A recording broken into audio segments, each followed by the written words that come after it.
How do you feel when you tune into Indian news channels and television these days? Drug दो drug दो drug दो drug दो drug दो मुझे drug दो. Sure, there's a lot of stuff going on these days which is newsworthy.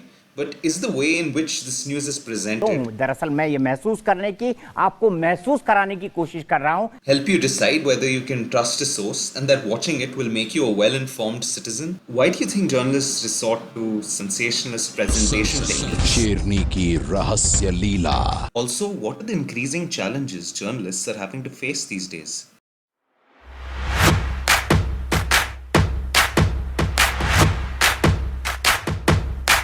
While sensationalism and clickbait-like headlines may make for a good entertainment program, they often pose very real dangers to individuals and specific communities, especially when done by leading national news outlets, given the ability of their rhetoric to influence public opinion. The minimization of harm is one of the four tenets laid down by the Society of Professional Journalists Code of Ethics, which they think all journalists should strive to adhere to.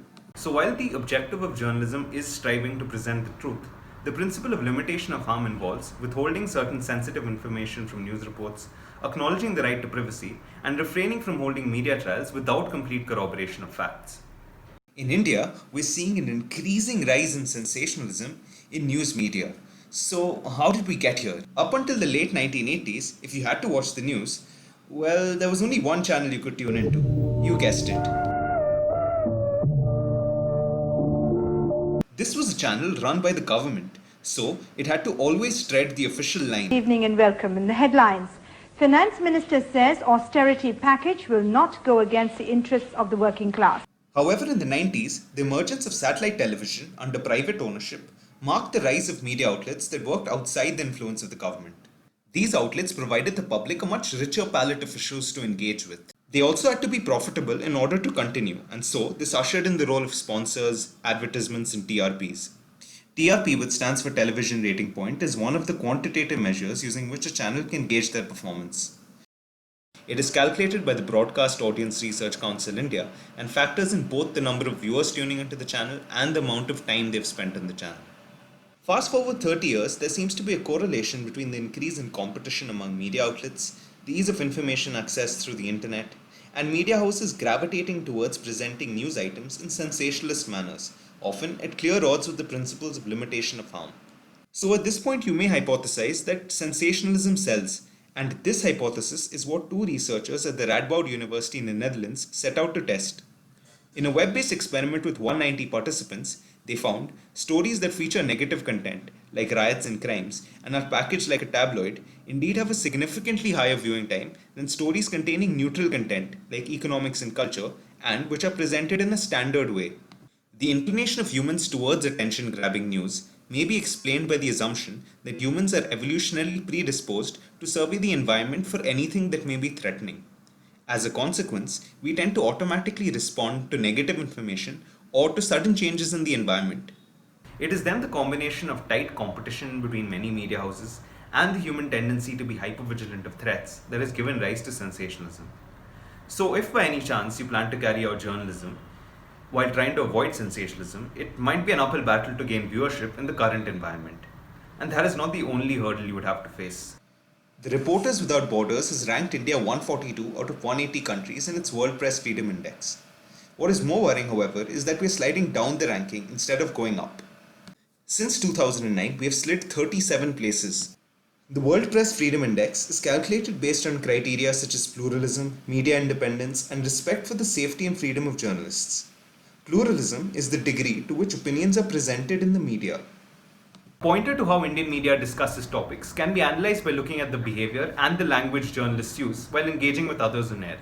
While a news anchor can hold a particular view and ask pressing questions, one of their key roles is that of a mediator, where they bring different viewpoints to the table and ensure that a civil debate on the subject matter is carried out. However, it is a common sight now to see news debates devolve into heated arguments, in which people are speaking over each other and individuals are often subjected to personal insults.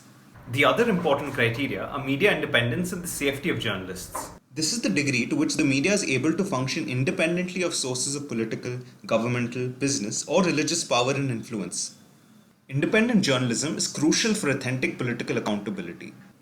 A case in point to highlight India's decreasing media independence is a report by the Rights and Risks Analysis Group, which states that about 55 journalists faced arrest, registration of FIRs, summons or show cause notices, physical assaults, alleged destruction of properties, and threats for reportage on COVID 19 or exercising their freedom of opinion and expression during the national lockdown period alone, from 25th March to 31st May 2020. Slander is not a one-way street just limited to news debates. Journalists are also having to deal with an increasing amount of online threats and abuse. Female journalists in particular face insults and insinuations of sexual nature, which is in keeping with the trend of increasing online abuse of women. Journalists, especially those from small towns investigating issues like corruption, often put their lives on the line. In the unfortunate cases where they have to pay with their lives, justice is not served quickly. In a report in 2016, the Committee to Protect Journalists stated that for 8 years, India has been a fixture on the Committee to Protect Journalists' annual impunity index, which spotlights countries where journalists are slain and their killers go free.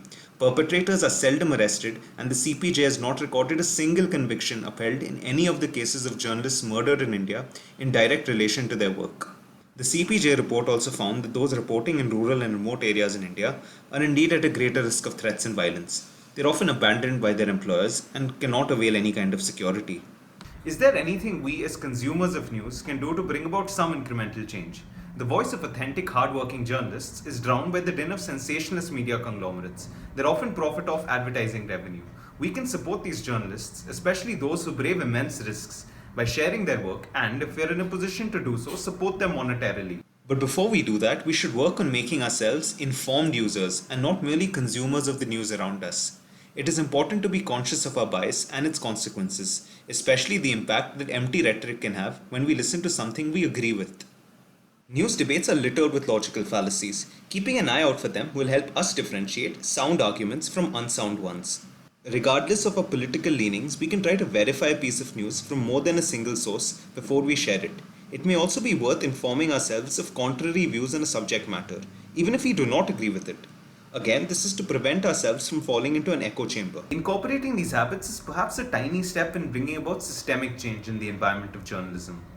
The safety and protection of journalists should be addressed emphatically by the state in order that journalists can carry out their work without facing harassment and abuse. So here is hoping that as concerned citizens, we can help Indian media sever its relationship with TRP and dramatization and re-establish its foundations as the fourth pillar of democracy. Thanks for watching. We'd love to hear your thoughts and suggestions in the comment section below. Don't forget to like, share and subscribe to continue on learning with us.